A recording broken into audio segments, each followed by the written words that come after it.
আজি আমি প্ৰায় 2 বছৰ ধৰে এই সমস্যাত ভুগি আছো আৰু এই সমস্যাক লৈ আমি বহুবাৰ বাগিচাৰ উচ্চতম কৰ্তৃপক্ষ বা আৰু সৰকাৰি বিভাগীয় কৰ্তৃপক্ষৰ লগত আলোচনা বিলোচনা হোৱাৰ পিছতো আজি আমাৰ সমস্যাসমূহ সমাধানৰ ক্ষেত্ৰত একো পদক্ষেপ লোৱা দেখা নগল।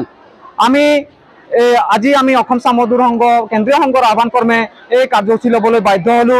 আৰু আজি আমি যেহেতু আমি কামৰ পৰা বিৰত থাকি আমি ধৰ্ণা কাৰ্যসূচী লৈছিলো, লগতে আমি আমাৰ ভাৰত চৰকাৰৰ মন্ত্ৰী ডাঙৰীয়া, অসম চৰকাৰৰ হিমন্ত বিশ্ব শৰ্মা ডাঙৰীয়া, শ্ৰম মন্ত্ৰী সঞ্জয় কিষাণ ডাঙৰীয়া আৰু আমাৰ এণ্ড্ৰইল কোম্পানীৰ চেয়াৰমেন অনন্ত মোহন সিঙক পুতলিকা দাহ কৰিবলৈ লৈছিলো, কিন্তু আমাক খনে বাধা দিলে আৰু আমাৰ পুতলিকাসমূহ জ্বলাবলৈ নিদিলে।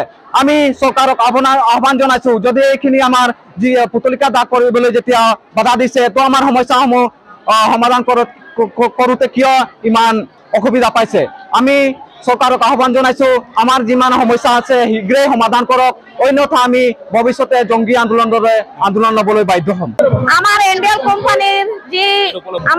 কোম্পানীৰ যি পৰিস্থিতি দেখা গৈছে, আমাৰ এণ্ড্ৰইল কোম্পানী বা অসমত থকা 10খন বাগানৰ গা দৰমহা, ৰেচন পাতি, ৰেচন, চেণ্ডেল, তাৰপিছত চিকিৎসালয়ৰ ব্যৱস্থা অসম চৰকাৰ ভাৰত চৰকাৰে কৰি দিয়া নাই।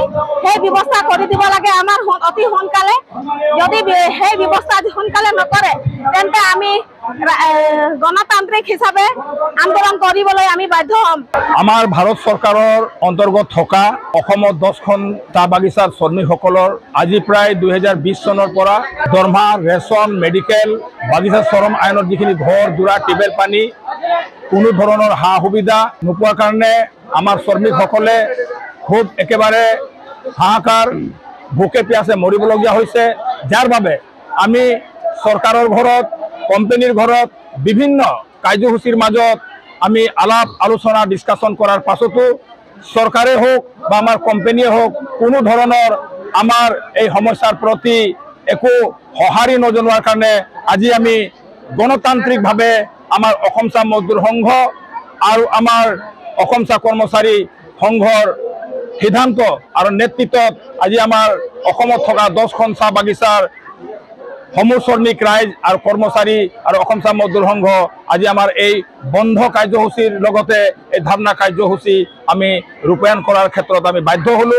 আৰু লগতে আশা কৰিছো আমাৰ ভাৰত চৰকাৰৰ প্ৰতি, আমাৰ অসম চৰকাৰৰ প্ৰতি, শ্ৰম বিষয়াৰ প্ৰতি আৰু আমাৰ মালিক পক্ষৰ প্ৰতি সোনকালে যাতে আমাৰ শ্ৰমিকসকলৰ দৰমহা, ৰেচন, মেডিকেল আৰু বাগিচা শ্ৰম আইনৰ চুক্তি হোৱা মতে আমাৰ সমূহ যিখিনি অভাৱ অভিযোগ আছে সোনকালে যাতে পূৰণ কৰি আমাৰ মাজত শান্তি ঐক্যৰ মাজত যাতে বাগিচাখন যাতে চলি থাকে আৰু দেশখনত যাতে শান্তি বাহাল থাকে, সেইখিনি চৰকাৰৰ প্ৰতি আৰু কোম্পানীৰ প্ৰতি আহ্বান জনাইছো।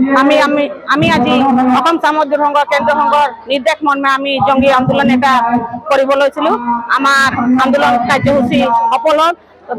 আমাৰ ভোটৰ সময়ত যিবিলাক নেতা আহে আমাৰ ইয়াত ভোট বিচাৰিবলৈ, আমাৰ ভোটৰ সময়ত ভোট দিবলৈ চবকে ঘৰে ঘৰে গৈ ফুচলাই পইচা টকা দি মানে সবকে ফুচলাই লৈ আমাৰ এতিয়া যি সমস্যা আহিছে, এই সমস্যাৰ সময়ত কোনো নেতা নাই অহা। ক'ত গলি নেতাবিলাকে? আমাৰ যে পেটত মাত মাৰিছে, সিহঁতে আমাৰ গা দৰমহা দিয়া নাই, আমাৰ ৰেচন নাই। এতিয়া নেতাবিলাকে ক'ত গ'লে? এতিয়া আহিব লাগে। আমি অসম চৰকাৰক আহ্বান জনাইছো, আমাৰ মোদী চৰকাৰক আহ্বান জনাইছো যে আমাৰ এই সমস্যাবিলাকক শীঘ্ৰে সমাধান কৰক, নহ'লে আমি জংগী আন্দোলন ল'বলৈ বাধ্য হ'ম।